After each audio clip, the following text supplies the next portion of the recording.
guys, this is Grace and welcome to process video number 94 entitled Sox Ball Game. So this page is another double page spread, and that's no surprise for those that watch my videos all the time. The photos were actually originally a collage that I'd printed off at Costco, but I wanted to split them apart so I can kind of spread the pictures throughout my double page layout. So these pictures are of a baseball game, and I'm just looking for papers that I can use for the background, and I decided to use the back side of these pattern papers that I don't really care for. They're going to be my white cardstock, and then I have these papers that I had that came with a kit that I got at Studio Calico.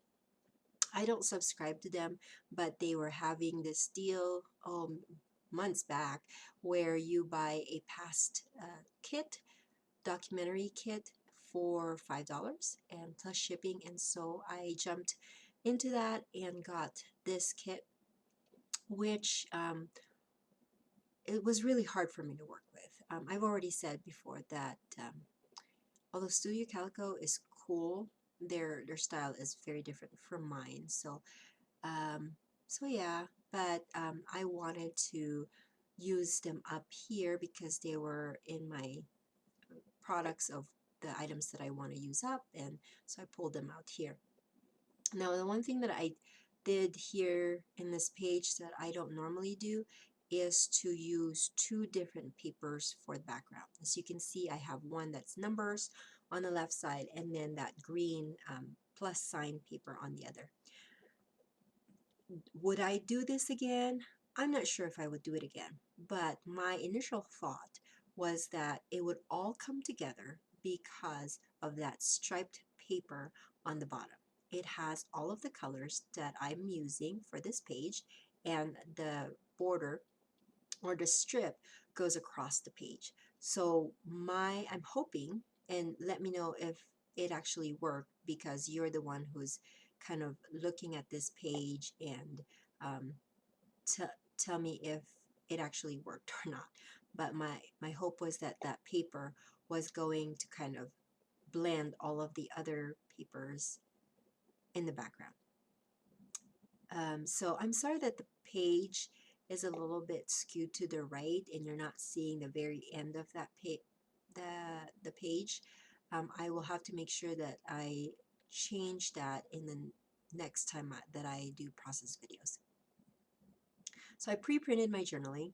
Thankfully, because these pictures were actually taken, I believe, in 2013.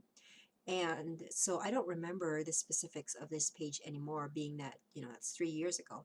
But I'm so grateful that at that time, I was still very active in vlogging and kind of putting our family stories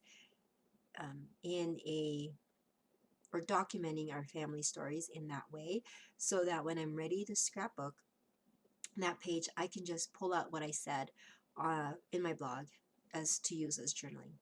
So because journaling is very important to me. And I'm sorry about that pause. I had a tickle in my throat that I had to cough out, and I'm sure you didn't want to hear me hacking away here. But anyways, going back to the page, so journaling is very important to me, and I want to make sure that all of my pages have some meaningful journaling. That doesn't mean that it would always have to be something other than the who, what, when, and where, but I want to make sure that I add little tidbits of the story that is not easily visible in the page or in the photos. So that's why I want to make sure that journaling is always there. So I'm just starting with my title, and I have the freezer paper to put in between my pattern paper and my letters, so just I can kind of see where my letters are going to go without committing it onto the paper right away. And so this particular thickers, I didn't have any more S's, and so I cut out the 8 to make my S, and that works for me. I guess I had an M. I thought that I'd use the W for the M too, but oh, that's what I didn't have. I didn't have any more A's, and so I used an inverted V and just added one of the few of the dots to make my A look like A. And so this cut apart sheet, I actually used it in not last process video, but the video before that. It's a Bella Boulevard cut apart sheet, and it had the Hello Summer. And I thought it was a perfect little tidbit to add because this is a summer event, and then the stars kind of coincide with baseball for me. And then it also incorporated, or it blended well with the chipboard stars that I had. So I was looking at my page. I haven't adhered anything yet, and it just looked like it was missing something. And so I grabbed this scrap of paper from my little scrap basket, and it was just the right blue or right dark color paper to add to the bottom of the striped paper. I didn't want to, at first I was thinking maybe I shouldn't because I didn't want to introduce any more colors, but then I know that there's blues in my photos, and so I decided that I would use kind of a more subtle tone of the blue to add to the page. So I just want to let you know beforehand that this page or this video is actually going to cut off before I finish adhering all of or finish making my page. But you already saw how I designed the page, and that's pretty much how I'm gonna do. I'm going to adhere them. I am going to add a few more stickers here and there, some enamel enamel plus signs, and I think I'm going to be stamping the date over the title, but other than that, everything that you see here will remain the way it is on my page. So what I did was I wanted to matte my photos with white just to make it stand out. And I didn't want to grab another piece of white paper. So I had created or cut out a piece of square or square piece of white paper from the background because I know that I'm going to cover that paper up with the pattern paper and then just use that to for my matting. And it worked well because then I didn't